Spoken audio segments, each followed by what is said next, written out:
Ok. ¿Cuándo ocurre la segunda venida? Ya ocurrió. Yo volví por segunda vez el 31 de agosto del año pasado. Ya solucionamos todo eso. No, de Cristo nadie sabe, así dice la Biblia, ¿verdad?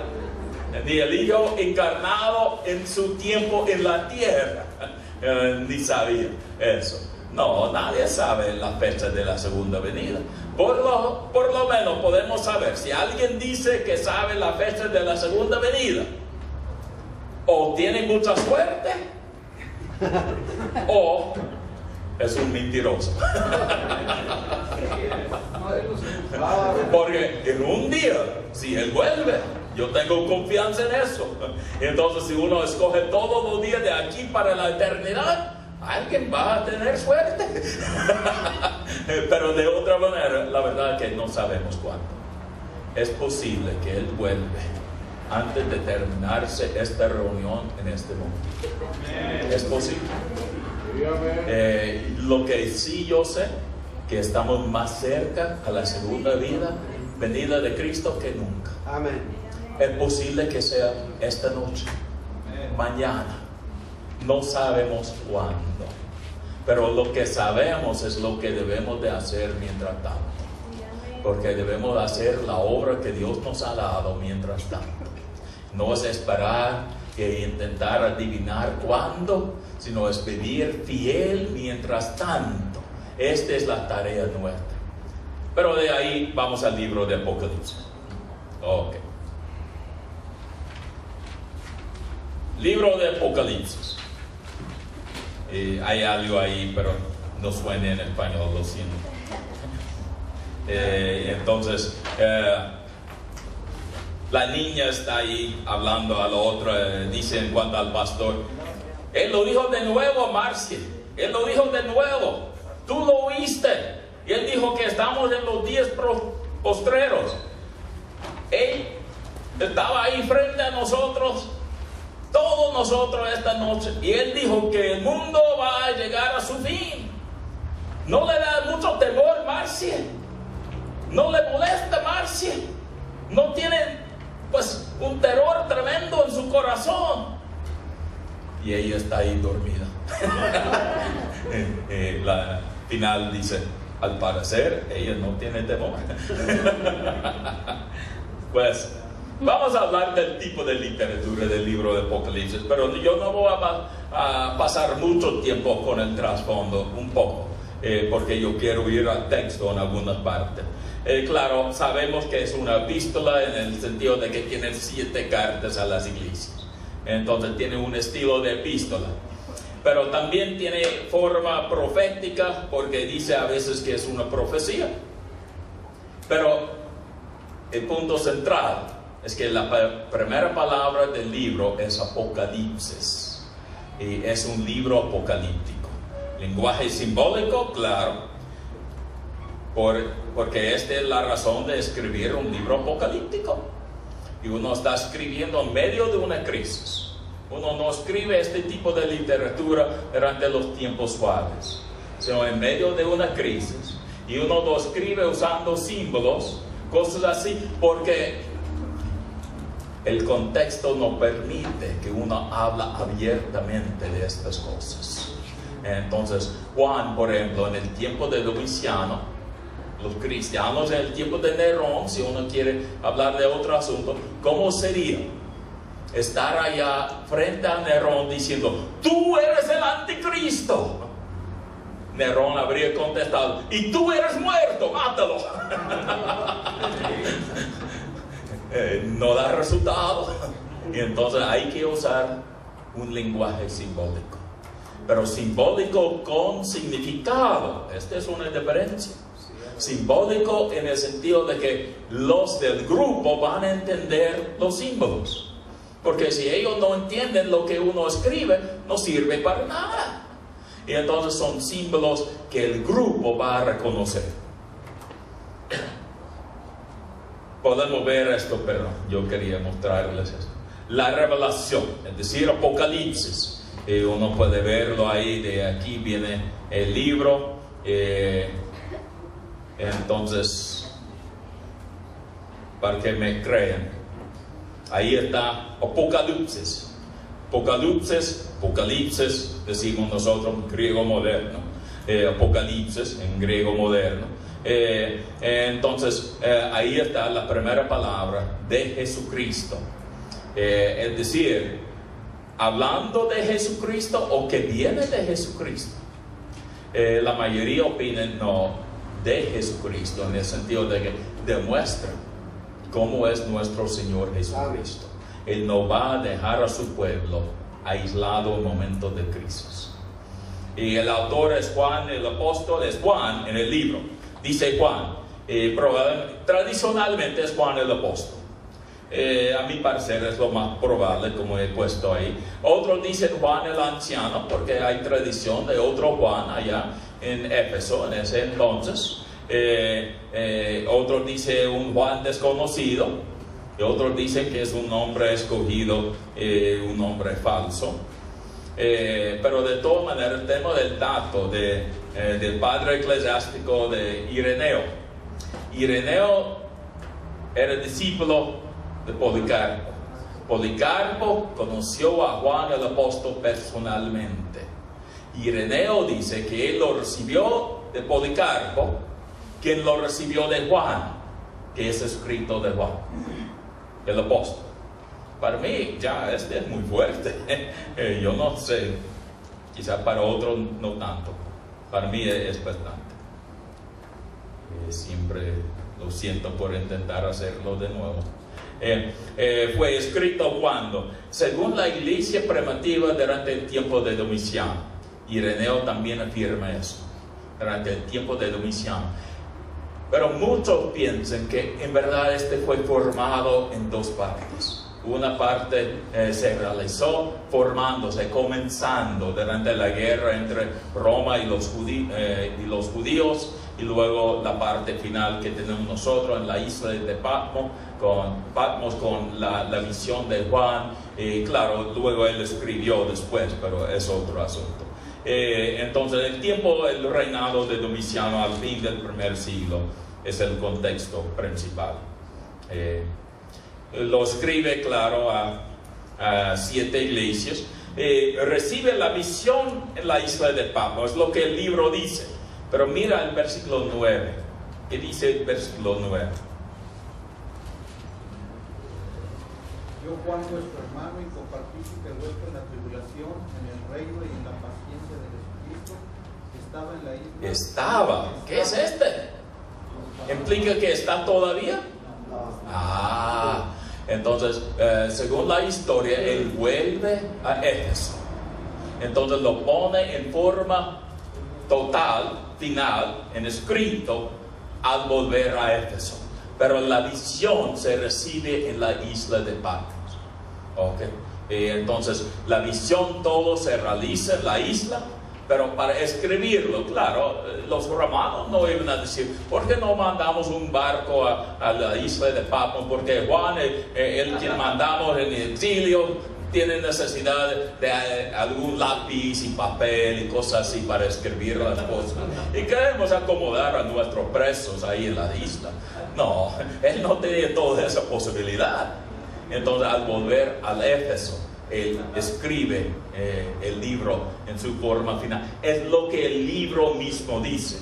No estamos leyendo nada fuera del libro. El libro mismo dice que este ocurrió cuando él estaba, y este da a entender y ya no está. Entonces ya está en Éfeso al escribirse el libro. ¿Okay? ¿Qué es el orden de las iglesias? Alguien busca en sus Biblias Apocalipsis capítulo 2. El primer versículo, comenzamos con eso. Escribe al ángel de la iglesia en Éfeso, el que tiene las 7 estrellas en su diestra, el que anda en medio de los 7 candeleros de oro, dice esto. Entonces la primera iglesia es la iglesia de ¿qué? Éfeso. Éfeso. Ahí está, se ve al fondo. Se ve ahí con la flecha indicándolo. Ahí está. Un puerto ahí. Entonces ahí está. Y la segunda iglesia, ¿cuál es? Vamos por la carretera romana. Ahí está. Y ahí está otra ciudad, Esmirna. Esmirna en español, perdón. Esmirna. Entonces, ¿qué es la segunda iglesia? Él pasa por el camino romano. Y luego vamos más al norte. Y porque vamos a pasar por allá. Y vamos con el camino romano. Y llegamos a la ciudad de Pergamino. Pérgamo. Aquí, pero. ¿Cómo dice el texto? ¿Qué es la tercera iglesia? Él sigue con la ruta de las carreteras romanas. Vamos a seguir haciendo este círculo y ahora llegamos a la iglesia de Tiatira.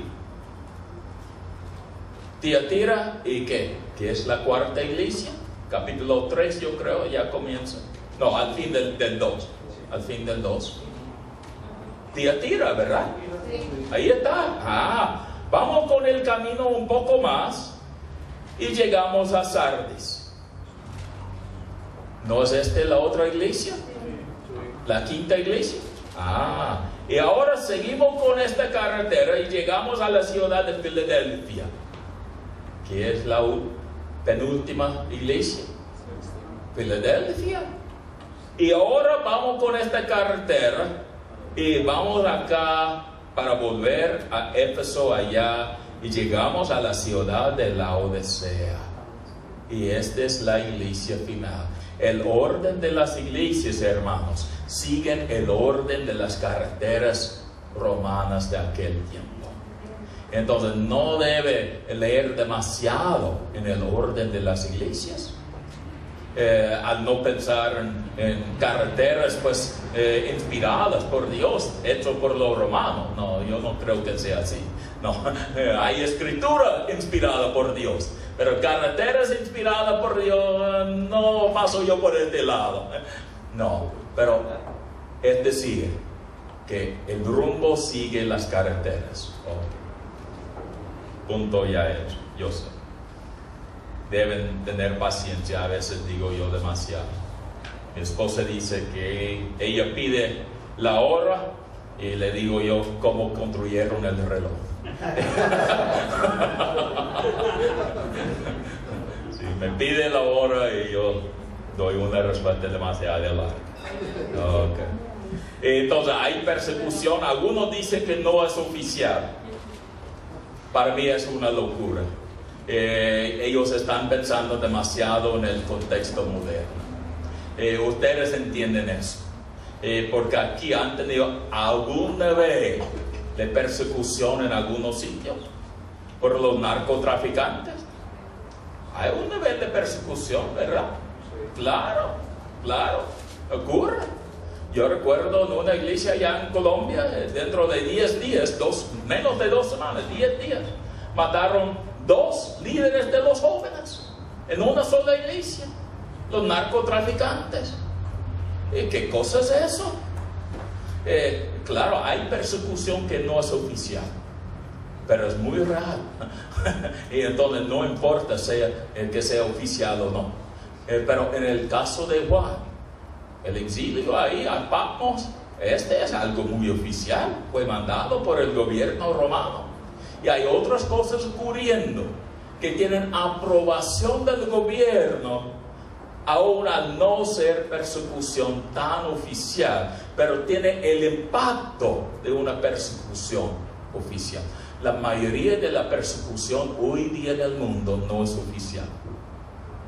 No es oficial, pero todavía ocurre día tras día. Allá en Colombia, el sitio que conozco yo más, ellos tienen un promedio de por ahí 25 pastores que van a ser asesinados todos los años, año tras año. Ser un pastor allá pues es una invitación a una vida, pues un boleto para llegar a los cielos un poco más rápido que otros, una vida un poco más corta. Y entonces, ¿es persecución? Claro que sí. Están buscando a los pastores evangélicos porque estamos nosotros metidos ahí cambiando la mentalidad de la gente con la salvación. Y ya no quieren trabajar con los narcotraficantes. Hay un choque ahí. Si no predicamos el evangelio, si no hacemos discípulos, si no hay evangelismo, no hay choque. Pues esta es persecución, claro. Y entonces, hay persecución, no hay ninguna duda a mi parecer. Y entonces, ¿qué es el propósito del libro? Debe entender eso bien. Al escribir a personas bajo la persecución, ¿quién habría vencido al Imperio Romano en ese entonces? Vamos a decir el año 95, para escoger un año. No estamos bien seguros del año específico, pero pensamos más o menos. A lo mejor es el año 96, 97, porque Domiciano deja de reinar en el año 96. Y entonces probablemente es cuando Juan puede volver del exilio. Es con el comienzo de Nerva como emperador, y él no reina sino año y medio más o menos año y medio. Pero este es el tiempo para volver del exilio. Entonces vamos a decir 96. Y entonces en ese tiempo, ¿qué sería el ministerio pastoral para los sufriendo la persecución? Sería decirles: hermanos, lo siento, pero yo no tengo ninguna palabra para ti, pero yo tengo una palabra para un pueblo que va a vivir en una situación de tanto lujo que ni siquiera podemos imaginarlo. Pero es una palabra para ellos. No tendría sentido, ¿verdad? Sería un pastor malísimo. ¿Qué hacemos nosotros? Cuando nuestro pueblo está sufriendo, ¿qué hacemos nosotros? Hablamos nosotros diciendo: no tengo ninguna palabra para mi pueblo, pero tengo una palabra para un pueblo lejano de otro tiempo que no tiene nada que ver con el pueblo acá. No, sería ser un pastor malísimo. El libro de Apocalipsis es un libro de ministerio. Habla del futuro, debe darse cuenta de eso, no hay duda de eso. Pero habla del futuro para un pueblo en el primer siglo. Todavía mucho de eso es en el futuro para nosotros. Yo no tengo duda de eso tampoco. Pero por el otro lado, no debemos quitar el ministerio del libro del autor, porque es un libro escrito para ministrar a la gente que están sufriendo por ser cristianos. Y uno no habla a esa gente con cosas que en verdad no ministran la situación. Yo recuerdo, pues, hay historias muy tristes en estos sitios. Otros tienen historias, yo sé que son de este tipo de aquí en México, porque la verdad es que la guerra con los narcotraficantes pasó de Colombia acá. Ustedes tienen el mismo tipo de historia como en Colombia. Y yo recuerdo al vecino nuestro.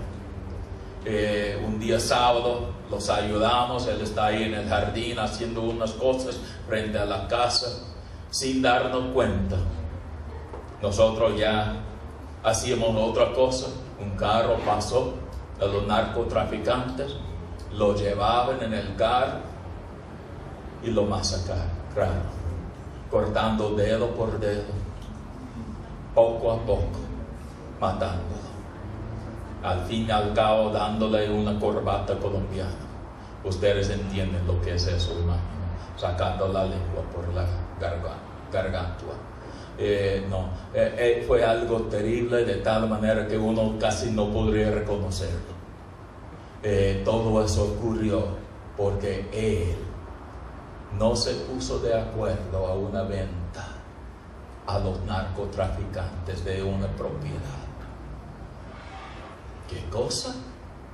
No fue un asunto cristiano, claro, y fue otro asunto. Pues al decirlo así, no fue por ser cristiano, pero por su fe él no se sintió bien en vender el terreno.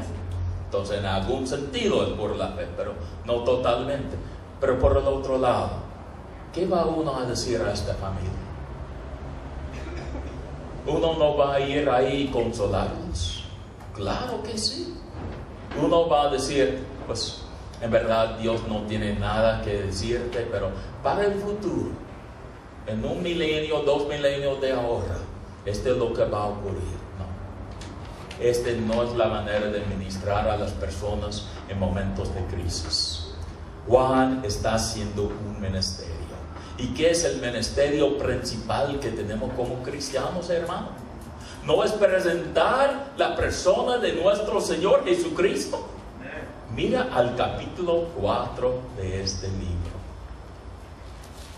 Nadie había ganado al imperio romano. Nadie. Y entonces el emperador está sobre su trono todavía. Y él está reinando allá todavía. ¿Quién lo va a empujar del trono? ¿Quién lo va a vencer? El emperador reina sobre todo el mundo al parecer. Hace lo que quiere. Nos mata como cuando él quiere. ¿Quién puede vencer en la iglesia? ¿Cómo vamos a sobrevivir a esta crisis con el imperio romano ya en contra de nosotros? ¿Qué futuro tenemos? Y Juan dice, después de esto, mire, y he aquí una puerta abierta en el cielo, y la primera voz que oí como de trompeta hablando conmigo dijo, sube acá, y yo te mostraré las cosas que sucederán después de estas. Y al instante yo estaba en el Espíritu, y aquí un trono establecido en Roma. No es lo que el texto dice. Un trono establecido en el pasado, que ya se acabó. No. Un trono que va a ser en el futuro. No. Un trono establecido ya en el cielo. Y en el trono uno sentado. Y el sentado sobre el trono no es el emperador. Es el Rey de Reyes. Es Jesucristo sentado ahí. ¿Cómo ministramos a la gente en la crisis de la vida? Mostramos a Jesús. Amén. Jesús glorificado. Amén. Jesús que puede vencer cualquier crisis que confrontamos. Jesús es Señor de nuestras circunstancias. El Jesús quien al fin y al cabo va a reinar todavía sobre esta tierra.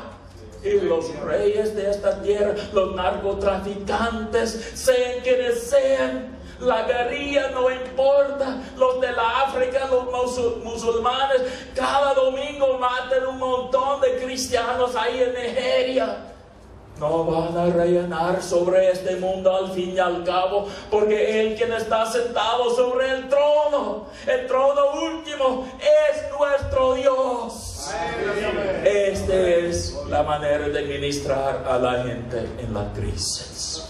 Es mostrarles que Dios es más grande que la crisis y Él puede vencer a cualquier que quiera oponer el propósito de Dios. Nadie va a vencer a nuestro Dios. Es posible que muchos mueren mientras tanto. Y en este libro ellos no intenten esconder este hecho. Muchos van a morir.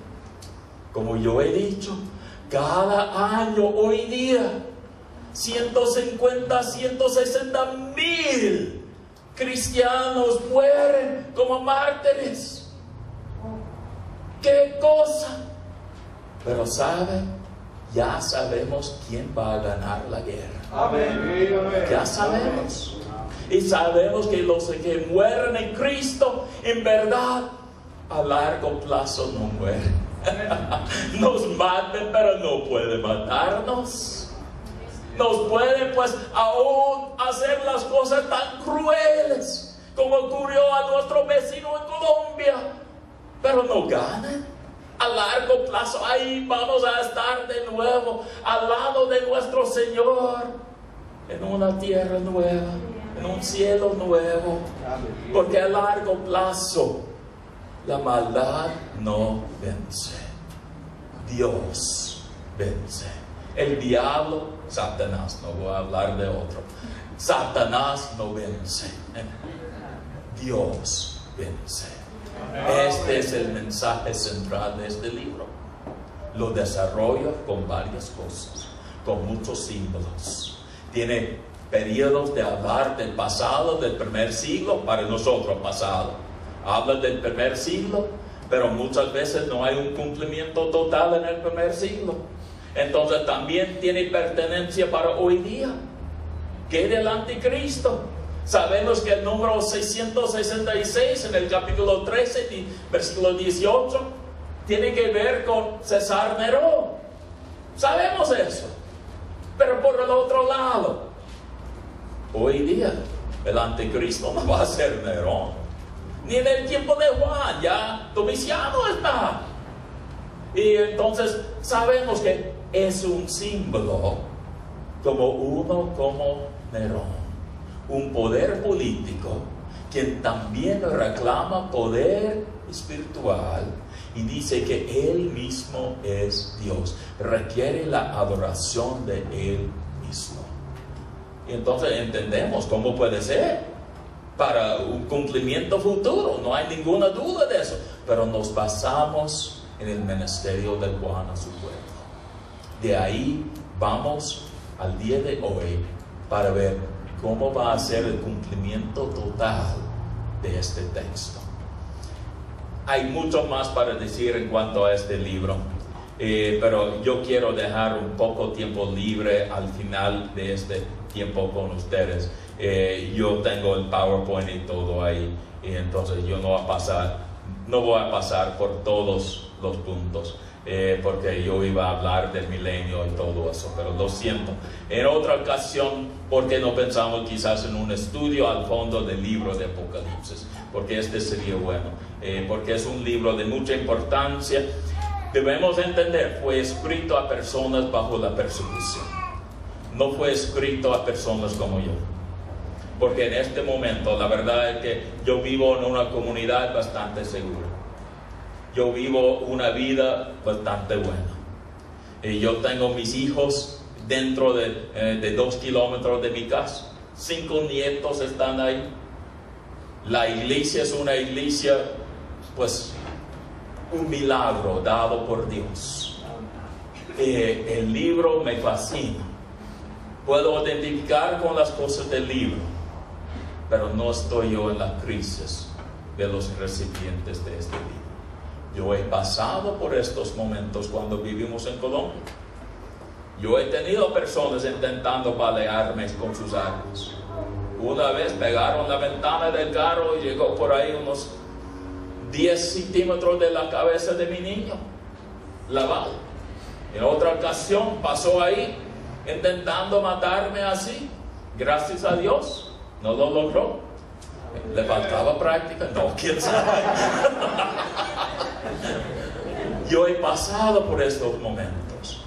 Yo he visto, pues en una iglesia, yo he mencionado esto en otra ocasión, donde trabajamos, donde comimos varias comidas después de la salida nuestra. La guerrilla entró por allá y dijeron: no queremos evangélicos en nuestro barrio. Al fin del culto mataron 6 de los miembros. Los otros huyeron para escapar de las balas. Pero decían: no queremos evangélicos en nuestro barrio. ¿Saben lo que este grupo de casa culto hicieron? Pasaron al barrio cercano y siguieron con el culto. ¿Qué cosa? Ellos están viviendo en momentos de este libro. Nosotros no tanto. Quizás algunos de ustedes, yo no tanto. Pero por el otro lado, el mensaje del libro habla a todos nosotros, porque es palabra inspirada de Dios y debemos entender esta parte. De ahí vamos a terminar con esta parte y yo voy a darles una prueba. Luego vamos a tener un tiempo de preguntas, porque yo quiero darles un tiempo de preguntas, y también queremos tener un tiempo de oración sobre los que están en el programa de certificado, que otros oren por ellos también, para que sea una bendición a todos.